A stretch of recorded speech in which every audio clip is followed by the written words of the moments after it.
Você equilibra pessoas, processos e dados ou ainda está tentando operar no modo automático? Descubra como integrar pessoas, processos e dados para construir uma operação logística realmente vencedora aqui na Prosa com Bertalha.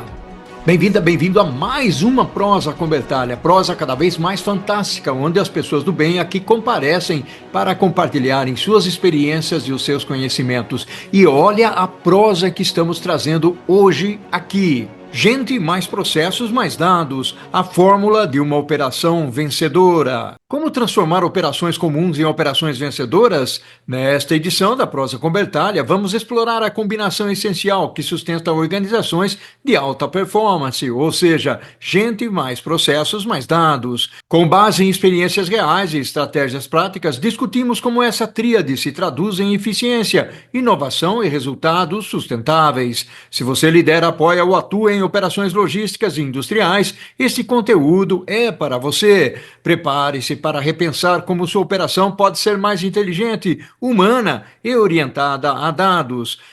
Vamos refletir sobre esse tema fascinante e importante aqui na Prosa com Bertalha, onde a educação e os negócios caminham juntos para trazer inspiração à sua jornada. E eu tenho o privilégio de receber aqui na Prosa com Bertalha a Diana von Meister, ela que é head de operações no Mercado Livre, com mais de 20 anos de experiência em logística, manufatura e melhoria contínua. Atuou na Philip Morris e Mercado Livre, liderando projetos estratégicos no Brasil e no exterior. É mentora de executivos de referência em performance sustentável e gestão orientada a pessoas.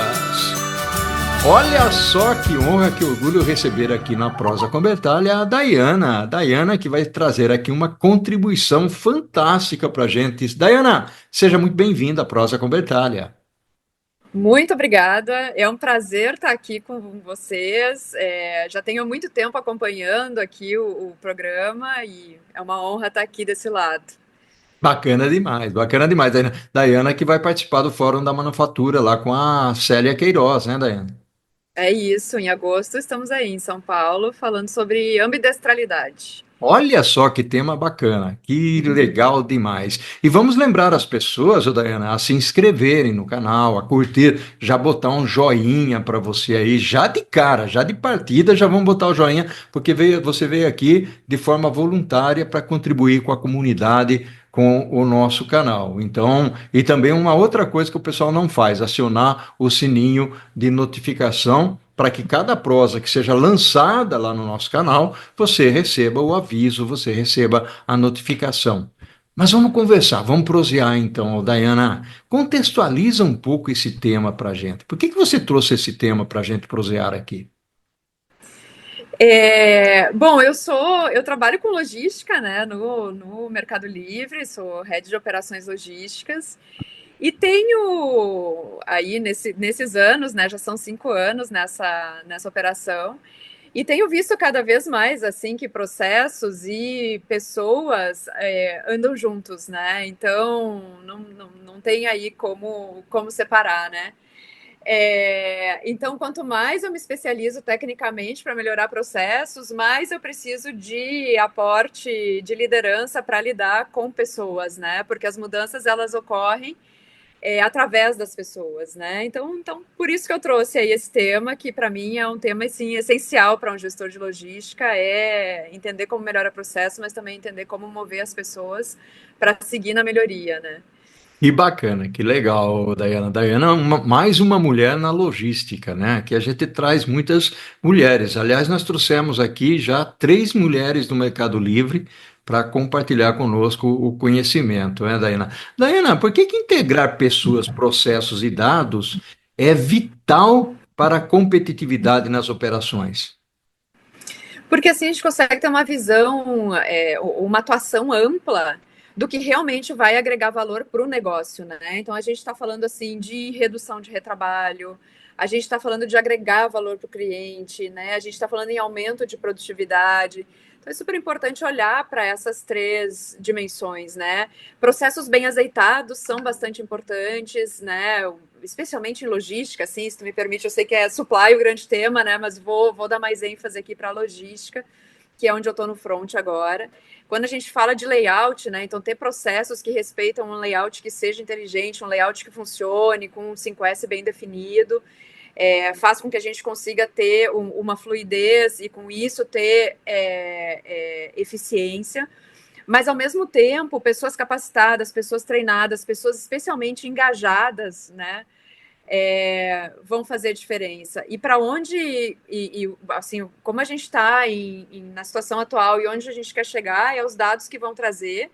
Então, também ter o dado correto, ter a governança ideal sobre esse dado, é super importante para que a gente consiga criar aí processos longevos, né, sustentáveis, né, no tempo, com resultados sustentáveis no tempo. Aliás, eu gostei muito desse tema que você trouxe, porque na realidade você está, de certa forma, conectando processos, pessoas e dados, dados que hoje em dia passam a ter uma importância significativa dentro da organização. A gente sabe que sem pessoas, a organização não se move, sem processos também, mas dados também precisa representar ou precisa receber uma atenção extremamente especial, principalmente para que nós possamos confiar nesses dados. Eu gosto muito de falar de dados confiáveis, até porque eles são elementos que vão suportar as decisões que nós vamos tomar posteriormente. E aí vem uma outra pergunta para você, né? Como garantir que os dados apoiem as decisões estratégicas e não apenas as decisões operacionais? Como é que você enxerga isso, Dayane?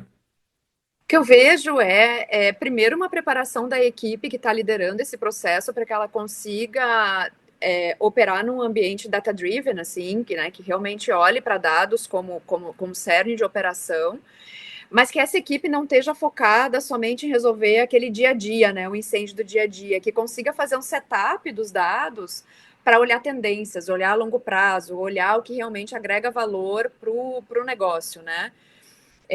Para fazer uma logística que não é só, eu gosto disso, assim, fazer uma logística que não é só um centro de custo, né? A logística como um diferencial de negócio. Mas acho que passa muito porque a gente tem essa tendência de, vamos botar um sistema de dados, vamos botar um BI, vamos botar um Looker, vamos ter dados disponíveis. E a gente tem, de fato, muitos dados disponíveis, né, Bertaglia? Acho que a gente vê, assim, essa tendência nos últimos anos. Bom, eu venho de manufatura, né? Então, gestão de dados sempre foi um tema para a manufatura, desde anos 70, anos 80. Na verdade, acho que até antes disso, pensando aqui em Taylor, ele já dizia que o que é medido, que não é medido não pode ser melhorado, né? Então, uma coisa aí da década de 30, Revolução Industrial, então é muito antigo, né? Dados, mas cada vez mais, assim, o volume de dados que a gente trata é muito alto, né? Justamente pelo avanço da tecnologia. Mas tem uma habilidade de liderança aí que é super importante, que é definir qual dado que eu tenho que olhar, né? Como é que eu transformo esse dado sendo gerado em informações de negócio que vão me fazer criar uma cadeia de valor que vai fazer diferença para o negócio onde eu estou atuando. E bacana, muito legal esse ponto que você trouxe aí. E eu queria, olhando essa perspectiva que você trouxe, o Dayana, ver um pouco do lado organizacional, do lado cultura, porque cultura realmente é bastante importante. Você está trazendo aí a logística. Aliás, nós fizemos uma prosa muito bacana com o Marcelo Lopes, que é o diretor de supply chain do Carrefour, e ele falou: não existe o óbvio na logística, né? Então, esse é um Isso. ponto extremamente interessante. E aí a pergunta é: de que forma a cultura organizacional influencia na eficácia dos processos, Dayana? A cultura, para mim, ela é decisiva, assim, né? O que eu vejo na minha experiência aí dos 20 anos lidando em processo, liderando processos, ela é decisiva na eficiência, né? Então, assim, uma cultura que promove a inovação, né? Uma cultura que permite o erro, uma cultura que estimula a autonomia, estimula empreendedorismo, vai ser uma cultura em que a melhoria contínua vai acontecer naturalmente, né? Já uma cultura mais processual, em que o erro é visto como uma falha grave, né? Comando e controle, assim, que é um líder que define o que deve ser feito, dificilmente ali vai ter muita resistência das pessoas para a melhoria acontecer, né? Então, para mim é diretamente proporcional, assim, quanto mais aberta a cultura, mais os processos acabam sendo eficientes. E aí tem uma habilidade de gestão para formar essa cultura, porque a gente coloca a cultura como um ente, né? A cultura, mas quem forma a cultura? Somos nós mesmos, os gestores, né? Que damos esse ritmo. Né? Então está muito na gente se transformar também, e porque não é fácil criar um ambiente inovador, um ambiente empreendedor, né? Em geral, as pessoas querem respostas querem direcionamento, querem respostas para as perguntas, e a gente tem que estimular que as respostas venham delas, né? A gente tem que aceitar o erro, a gente tem que segurar uma baixa performance, né? Porque sabe que é um momento de aprendizado e que depois a equipe vai voltar a subir porque aprendeu. Então, é uma habilidade de gestão, assim, também bastante grande, mas que eu vejo, isso me permite estender um pouco a resposta, eu vejo também um papel importante de engajamento. Então, o líder engajador, de certa forma, ele vai ajudar a criar essa cultura de inovação, né? E aí eu trouxe alguns dados para nós, dados que eu busquei hoje ainda cedo, para a gente falar aqui, que são dados de um reporte da Gallup que saiu ainda essa semana, né? Que diz assim que o engajamento caiu no mundo global, foi uma pesquisa global, o engajamento caiu a 21%, ele caiu quase 10 pontos percentuais, e isso traz um prejuízo de 438 bilhões de dólares em produtividade. Uau! Então é comprovado aí por negócios, né, que equipes engajadas são equipes mais eficientes. E o engajamento, assim, não tem mágica, ele passa para os gestores que sabem escutar, que sabem se comunicar bem, que sabem reconhecer, que sabem dar feedback, né? Passa muito por isso. Então, eu não consigo separar, assim, Bertaglia, processos de líderes bem preparados, assim, processos eficazes de líderes bem preparados. Para mim, isso vai junto. E vai junto com dados também. Né? É uma tríade que sustenta aí a excelência na operação. Que bacana, fantástico, legal demais. E aí, quando a gente olha pela perspectiva de processo que você trouxe aí, e muito bem, quais os principais erros, que nós podemos cometer ao implementar processos sem considerar o fator humano? Engraçado, né, que quando a gente estuda gestão de projetos, né, a gente estuda change management, mas parece assim tudo tão simples, né? Vamos seguir esses passos aqui que a gente implementa a mudança e a gente acaba subestimando o fator humano. E em todos esses anos aí, gerindo processos, o fator humano é essencial, assim, e precisa ser considerado. E o que eu vejo, assim, fazendo uma coletânea da minha experiência, Bertaglia, eu vejo o seguinte, que primeiro, quando a gente subestima a capability, então, que é um pouco do óbvio, o que tu falava antes, né, assim, que na logística não existe o óbvio. Então, quando a gente pensa que aquela equipe tem o capability necessário, de repente, pode ser até que ela tenha, mas assim, não subestime treinamento e capacitação. Então, é importante numa mudança, assim, ter sempre de alguma forma algum problema, algum programa de treinamento e capacitação para a força de trabalho, e ele não se resume a um único treinamento.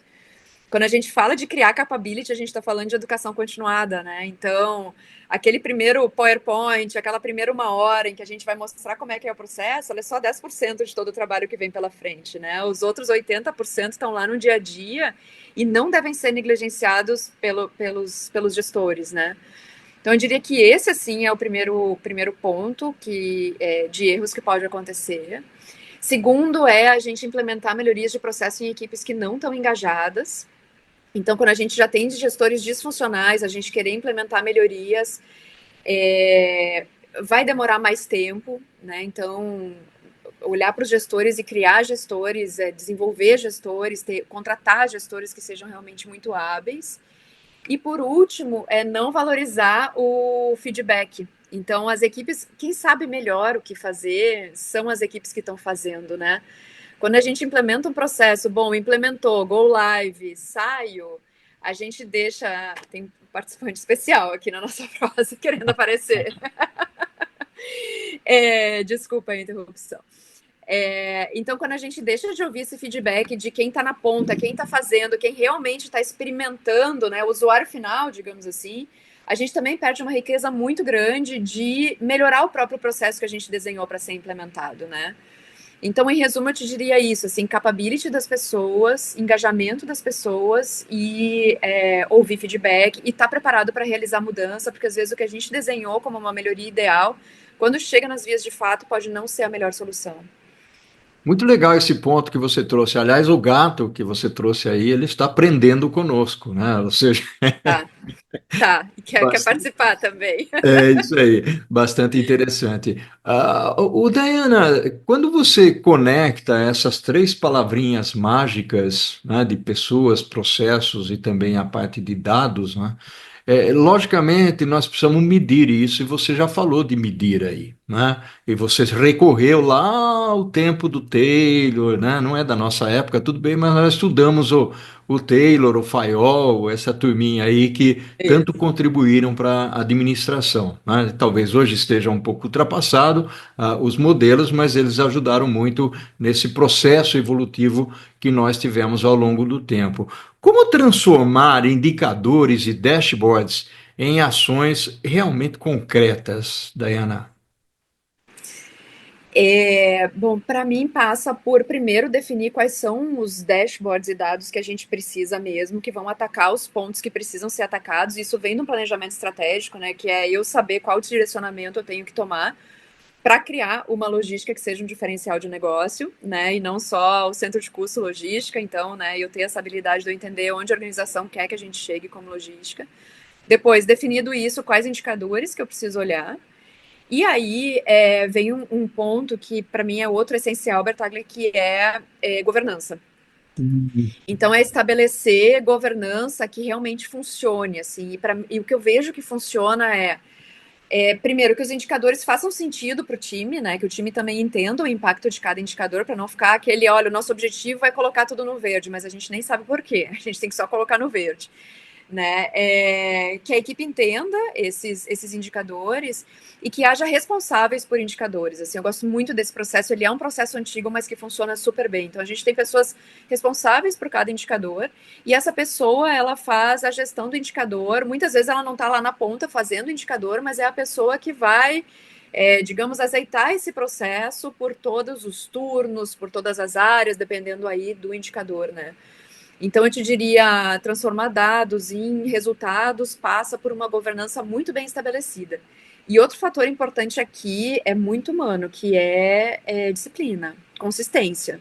Então, assim, uma vez a governança estabelecida, especialmente em logística de e-commerce, é diário. É diário, às vezes é por turno, às vezes é por hora, dependendo do indicador, mas essa consistência ela é super importante de acontecer para que a gente consiga ver, olha, as ações que a gente está definindo, que a gente está executando, elas estão trazendo o resultado que se espera, porque às vezes não, né? A gente acha que está atacando a causa e a gente não está atacando a causa, a gente está atacando o efeito. E não dá para dar conta disso no final do mês, assim, precisa ser no momento que a gente está realizando, né? Então, a consistência na governança, ela é vital para a gente ir ajustando aí as ações e fazer com que o resultado chegue, né? Pode ter dia ruim, mas tem que ter um dia bom para compensar, assim, né? Isso. Bacana, legal demais. Dayana, nós estamos aqui finalizando o primeiro bloco da nossa prosa. Eu vou fazer o seguinte: vamos chamar a dona Corujinha, ela vai cantarolar um pouquinho. Esse canto da coruja fui eu mesmo quem gravei. Eu tinha uma corujinha lá no pilar da minha casa e eu gravei o canto dessa corujinha aí. E a gente volta em seguida. Pode ser, Dayana? Tá bem? Olha só que prosa fantástica nós estamos tendo aqui, eu e Dayana, falando sobre um tema que é um tema fundamental dentro das organizações, e a Dayana tocou em tópicos extremamente importantes e interessantes aqui. Inclusive, a gente já falou de liderança, mas eu gostaria de explorar um pouquinho mais, Dayana. Qual que é o papel da liderança na integração entre times operacionais e também as áreas analíticas? Como é que você enxerga isso? Interessante. Para mim, o papel da liderança aí, Bertaglia, é construir pontes. Porque há um hiato, assim, muitas vezes, entre as áreas analíticas e as áreas de operação nos dois sentidos. Assim, a área analítica está vendo na tela, né, o que está acontecendo, consegue enxergar tendências que a operação algumas vezes não consegue enxergar, porque não tem esse hábito. Ao mesmo tempo que o que o número diz pode não ser a realidade. Então, a área analítica ela tem uma distância da operação e isso acaba atrapalhando.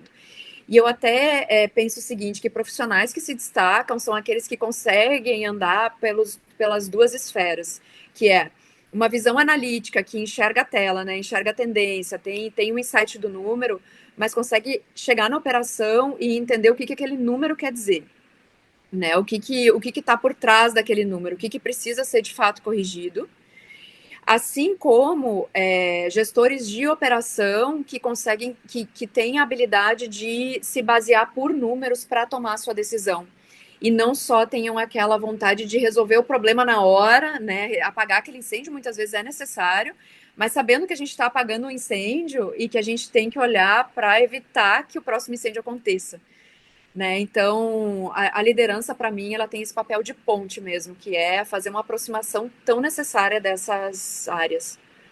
E eu gostei muito quando você fala de construção de pontes, né? Ou seja, vamos derrubar os muros e vamos É construir isso. as pontes, estabelecer as conexões. Isso me leva, inclusive, a uma outra pergunta, o Diana, que é a parte de desenvolvimento de pessoas, desenvolvimento de times. Como desenvolver equipes preparadas para lidar com dados e novas tecnologias? E você pode tocar, inclusive, a parte de inteligência artificial que está chegando muito forte por aí, né?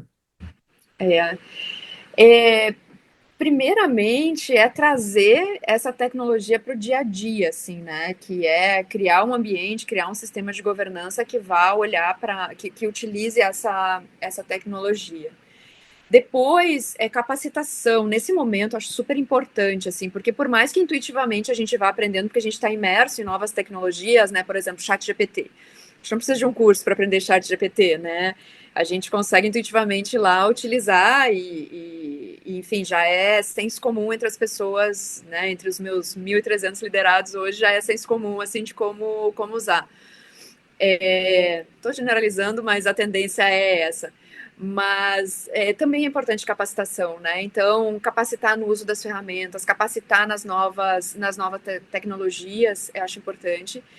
Outro ponto importante é na constituição das equipes, contratar pessoas que tenham esse expertise, e aí a gente vai falar de diversidade, que é bom em qualquer lugar, né? Então, né, a diversidade para além do gênero, para além da cor da pele, que é super importante também, mas a diversidade de background, né? Então, poder ter na equipe pessoas que têm mais conhecimento dessas ferramentas, poder ter na equipe pessoas que têm mais conhecimento de operação, colocar todo mundo na mesma mesa para chegar a conclusões, né? E chegar aí a ações que vão fazer diferença no negócio. Não é fácil, porque são pontos de vista bem diferentes, mas um acaba estimulando o outro, né? Então, ocorre um aprendizado também. Eu diria que isso, assim, para mim, são os pontos para desenvolvimento de equipe em tecnologia hoje em dia. E é bacana você trazer esse ponto aí, porque isso me remete, inclusive, ao sucesso de Jeff Bezos, de Bill Gates e essas pessoas que falavam, né, e utilizavam conceitos do tipo, ó, se eu tenho que montar uma equipe, desenvolver uma equipe, contratar pessoas, eu quero contratar pessoas que sejam muito melhores que eu, né? Então, Sem dúvida. esse é um ponto, a gente vê às vezes rodando esse tipo de frase pela internet. Mas ela é efetiva, ou seja, você hoje até para contratar pessoas a gente está mais preocupado se aquela pessoa vai ser uma sombra para nós ou não. Então ter essa mentalidade aberta, né, Diana, do tipo, eu preciso trazer realmente gente competente e com pensamentos diferentes. Eu gostei muito do que É você isso. colocou, ou seja, quando você tem pensamentos diferentes, posicionamentos diferentes, você acaba sendo, de certa forma, mais criativo, ou trazendo mais luz ao ambiente, ao ecossistema, ao desenvolvimento das equipes. E aí me leva a um outro ponto, né? Porque nós falamos muito sobre processos, nós falamos sobre tecnologia, sobre dados. Eu queria conversar contigo sobre a padronização. Para você, processos padronizados e flexibilidade operam juntos? Como encontrar esse equilíbrio entre esses elementos aí, ô Dayana? É, essa é a ambidestralidade, né? A gente conseguir fazer melhorias a gente conseguir inovar ao mesmo tempo que a gente faz melhoria em processos estabelecidos. Eu sou uma grande fã de padronização, né? Assim, entendo a inovação, entendo a tecnologia, acho que realmente é o que leva a gente para frente, mas para mim a padronização garante o dia.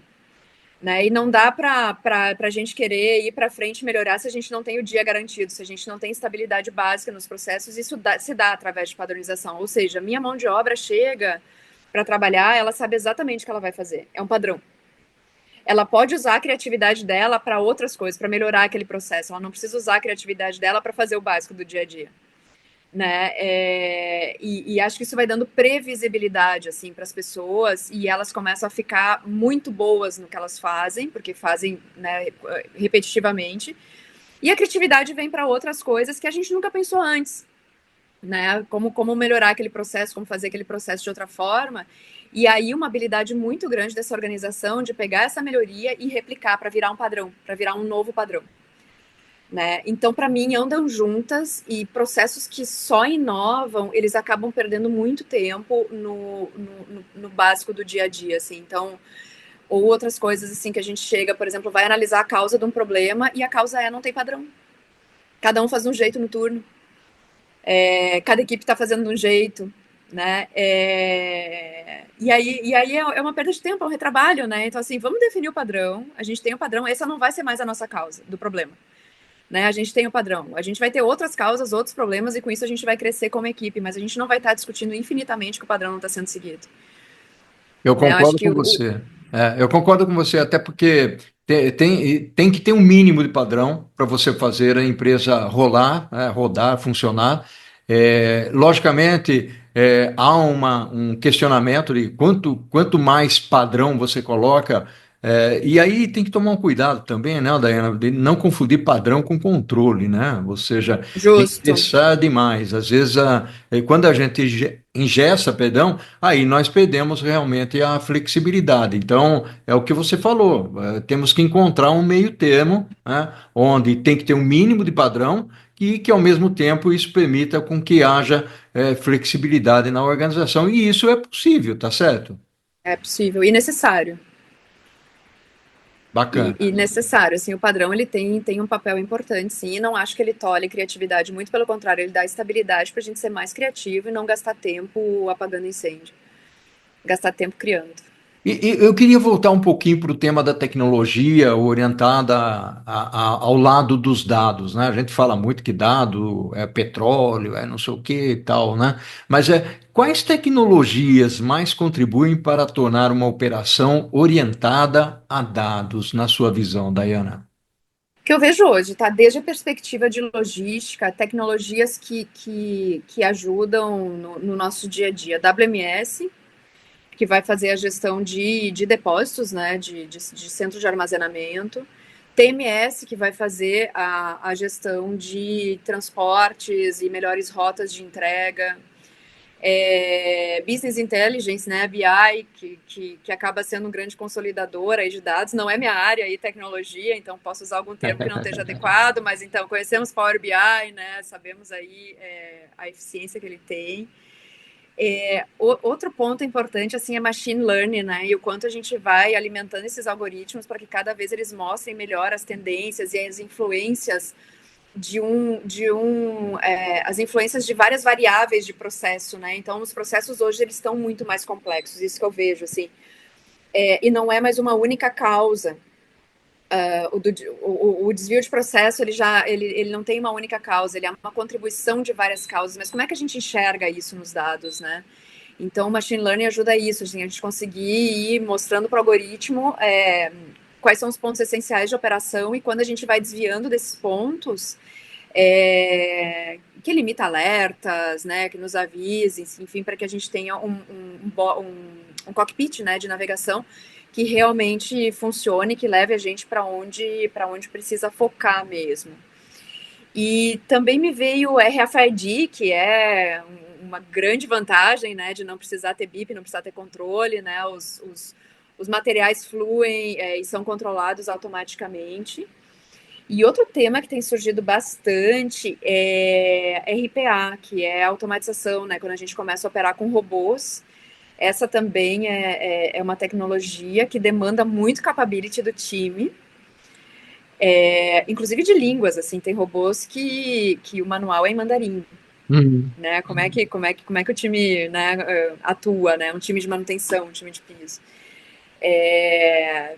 Então, assim, que eu lembre são as atuais, assim, que a gente trabalha. Você trouxe importantes pontos relacionados à tecnologia, a parte de machine learning, principalmente, que está muito voltado à inteligência artificial e essa evolução. Você sabe que ultimamente, eu tenho sido requisitado por muitas empresas para conversar um pouquinho sobre a aplicação da inteligência artificial no mundo do supply chain, né? E eu não consigo explicar a inteligência artificial sem fazer uma conexão com liderança, com pessoas, com inteligência emocional, com o futuro, né?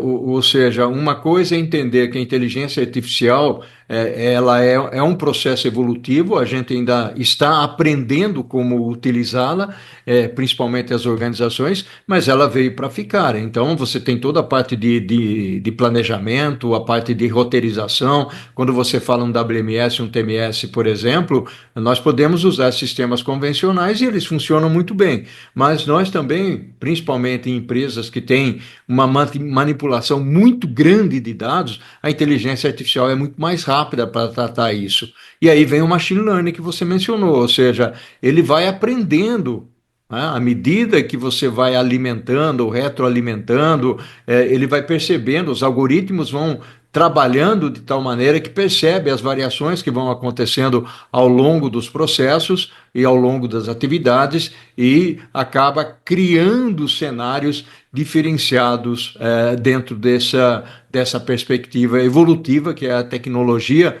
mas que nós, de novo, eu recorro ao início que você falou da capacitação, né? O capability, ou seja, que é o É isso. aprendizado contínuo, a gente tem que seguir em frente. E aí tem um outro ponto: É. o que diferencia uma operação eficiente de uma operação verdadeiramente vencedora? Essa é a pergunta de US$ 1 milhão, Um né? milhão de dólares, né, É. Bertaglia? Olha, para mim, a operação eficiente é a operação que faz certo. Ela faz tudo certo, assim, o padrão definido, ela segue o padrão definido. Ela é uma operação previsível, uma operação com poucos erros, uma operação com prazos de entrega, né, que cumpre muito prazo de entrega, uma operação com alta produtividade.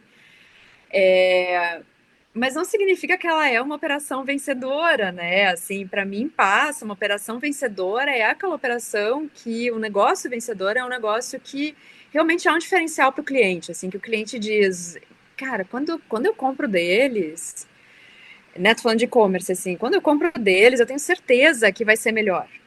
Eu tenho certeza que eu vou ser atendido, né? Essa é uma organização vencedora, né? A organização que inova, a organização que desafia. E aí, puxando para a logística, eu vou voltar para a minha frase lá que eu falei no início, né?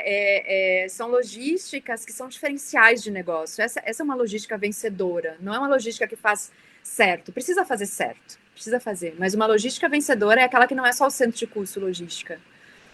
É a logística que agrega valor para o negócio, que faz a empresa crescer, né? É isso, assim, para mim. Fantástico, fantástico, muito legal. Nós estamos chegando ao finalzinho da nossa prosa. Daiana passou rapidíssimo aqui, Foi, né? foi Foi. muito legal, muito bacana. Gratidão enorme pela sua participação aqui, Daiana. Imagina, eu que agradeço. Para mim é uma honra estar aqui. Espero agregar valor aí para quem nos escute. E seguimos nesse mundo aí de supply, né? A Daiana que falou lá, que conversou com a gente lá de Florianópolis, é isso, Daiana? É isso, direto de Santa Catarina. Bacana, fantástico. Gratidão, tudo de bom para você, ao infinito e além, Dayana. E o que nós fazemos em vida ecoa na eternidade. Tudo de bom para você. Tchau, É tchau. isso. Vamos juntos, igualmente. Tchau, tchau.